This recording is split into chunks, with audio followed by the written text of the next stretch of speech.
Parece que quanto mais a gente explica, menos as pessoas entendem, né?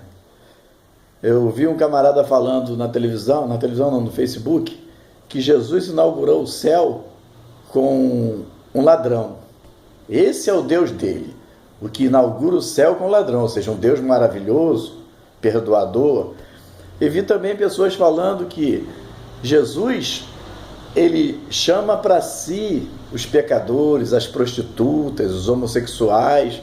Tudo isso é verdade, né? Só que eu queria dizer que Jesus não inaugurou o céu com o pecador. Jesus, quando foi crucificado, ele foi crucificado com dois malfeitores, um de um lado, outro do outro. As boas coisas ele não era. Só que um blasfemava de Jesus, falava contra Jesus, murmurava contra Jesus. O outro, arrependido, reconhecia que estava ali porque merecia, repreendia o outro que falava mal de Jesus, que blasfemava contra Jesus, e disse a Jesus o seguinte: Senhor, lembra-te de mim quando entrares no teu reino. Quando o camarada tem essa atitude, quando ele reconhece os seus pecados, quando ele reconhece que Jesus é o Senhor, que tem um reino, e pede para Jesus lembrar dele naquele reino, ele deixa de ser pecador, porque aí houve arrependimento e conversão. Então esse camarada que foi convidado por Jesus, que foi dito por Jesus que estaria no paraíso, ele não era mais ladrão, nem assassino, ou seja lá o que ele fosse. Porque quando há arrependimento, conversão e aceitação de Jesus como Salvador e Senhor, os pecados são apagados. Esse cara deixa de ser isso. Então esse cara foi zerinho, limpinho para o paraíso. E com relação a homossexuais, assassinos, sequestradores, prostitutas, que eles dizem que o meu Jesus chama para si essas pessoas, não é igual os crentes fundamentalistas de hoje em dia que odeiam essas pessoas. Primeiro que cristão algum pode odiar essas pessoas, é antibíblico. Mas em segundo lugar, entenda a Bíblia. A Bíblia fala assim, Jesus diz, eu não vim chamar justos, mas sim pecadores. Só que esse povo lê Bíblia errado, eles param aí. Mas Jesus não para aí na fala dele. Jesus fala, eu não vim chamar justos, mas sim pecadores ao arrependimento. E quando a Bíblia fala em arrependimento, não é remorso não. É arrependimento, é reconhecer que viviam a vida desagradável a Deus, pelo ponto de vista de Deus, se arrepender e não querer cometer mais aquilo, e ter uma meta dali em diante de agradar a Deus e aceitar Jesus como Salvador. Essa pessoa é isenta do seu passado. Então é esse povo que Jesus veio atrás. Então esse papo furado de gente que lê mal a Bíblia e dos outros que vão seguindo de forma errada, né? Um lê, não entende, ensina para os outros que nunca leram ou leram mal, que vão acreditando naquela interpretação errada. Deus ama os pecadores? Ama. Pecador e não pecador, se é que existe não pecador. Mas ele espera e ele veio para que os pecadores se convertam. Depois que Jesus ressuscita, ele aparece para os apóstolos, ensina aos apóstolos qual deveria ser a pregação, sobe aos céus. Quando eles são batizados com o Espírito Santo, a primeira pregação dos apóstolos é: arrependei-vos e convertei-vos, para que sejam apagados os vossos pecados e para que sejam salvos. Então, arrependimento de tudo de errado que se fez anteriormente, convertei-vos, ou seja, conversão, mudança de atitude, mudança de rumo, mudança de direção na vida, para que sejam salvos. E crê em Jesus, que é a base de tudo. Então, esse é o Jesus da Bíblia. Não é esse Jesus que o pessoal fala aí, não. Pessoal confuso, pessoal...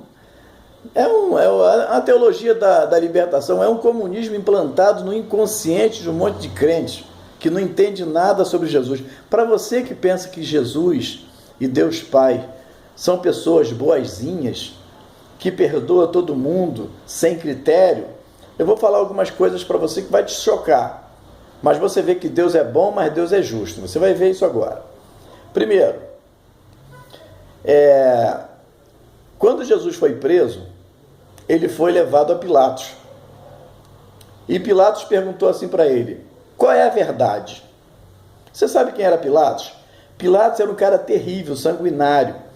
Ele foi para Jerusalém já com o filme queimado com César, porque ele era muito terrível, ele era muito violento. Então ele tinha que pisar mansinho, sem fazer estardalhaço, sem cometer assassinato exagerado, porque Roma estava de olho nele. Então ele era um cara mau. Mas a mulher de Pilatos tinha tido um sonho com Jesus e tinha dito para ele: não se meta na questão desse justo. Então, esse cara não valia nada, Pilatos. Quando ele fala para Jesus assim: qual é a verdade? Vê se Jesus responde para ele qual era a verdade. Vê se Jesus fala assim para ele: eu sou a verdade, o caminho e a vida. Ninguém vê ao Pai senão por mim.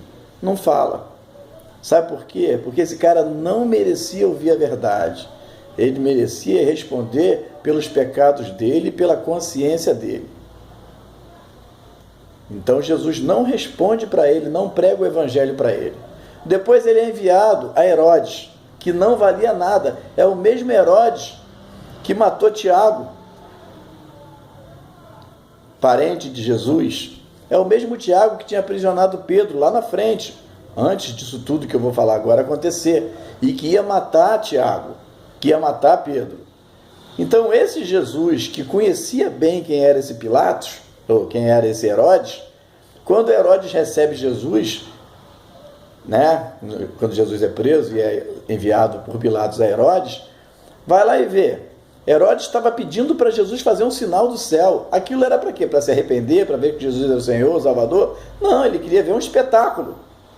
E aquilo não valia nada, era uma família que não valia nada. O pai não valia nada. O irmão não valia nada. Jesus não dirige a ele uma palavra. Por quê? Porque ele sabia que aquele camarada não valia nada e o mal que ele ia fazer no futuro para os discípulos dele. Então, Jesus deixa que a consciência dele vai julgá-lo naquele dia. Não prega o evangelho para ele. O evangelho da graça, não prega, porque ele não merece.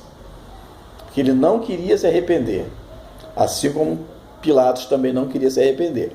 Então é esse Jesus que vocês não conhecem. Mais para frente,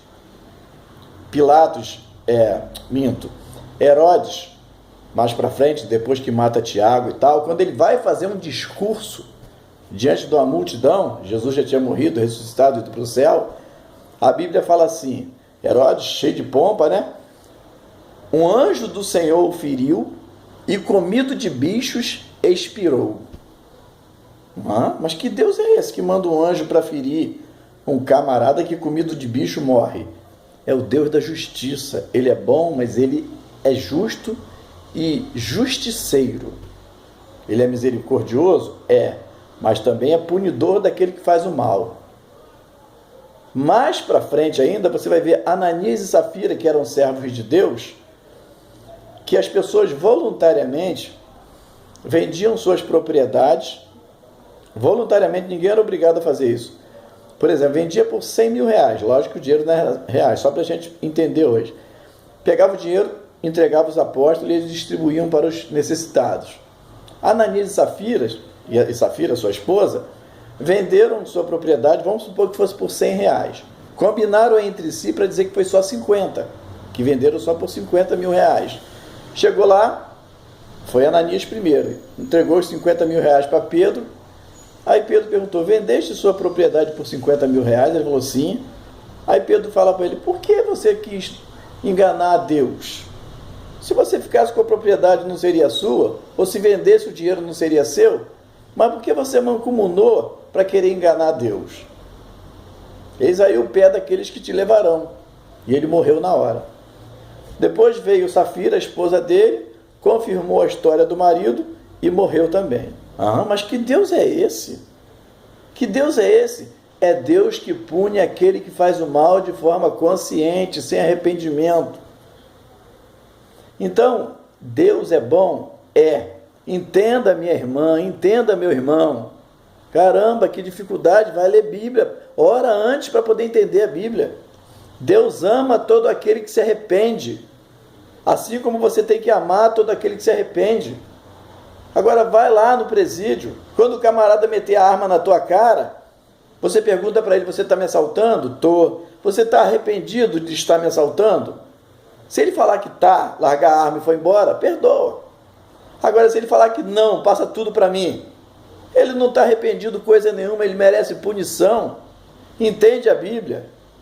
Você tem que perdoar? Tem, no coração. Mas esse camarada tem que ser punido pelas injustiças, maldades e covardias que ele faz.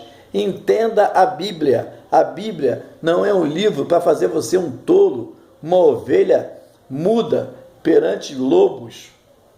A Bíblia é um livro que diz assim: sede, pois, prudente como a serpente e simples como a pomba. Ou seja, seja prudente, seja sábio, seja astuto, mas ao mesmo tempo seja simples e humilde.